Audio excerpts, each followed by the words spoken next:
на повидок е голем. Роднинско-коруптивен скандал поврзан со работата на директорот на Созара Ивица Томовски. Тендер вреден 3,5 милиони евра добила фирма во која роднина на директорот Томовски станува раководител на подружницата од истата фирма во ек на самата тендерска постапка.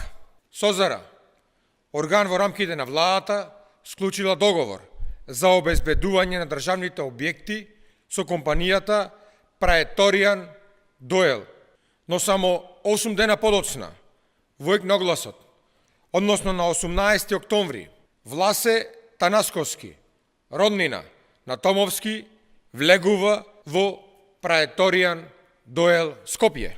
Адресата на подружницата се совпаѓа со седиштето на компанијата Гашопласт, чиј собственик е уште еден близок роднина на истиот функционер. Ова е класичен пример за злоупотреба на функцијата и директен конфликт на интереси.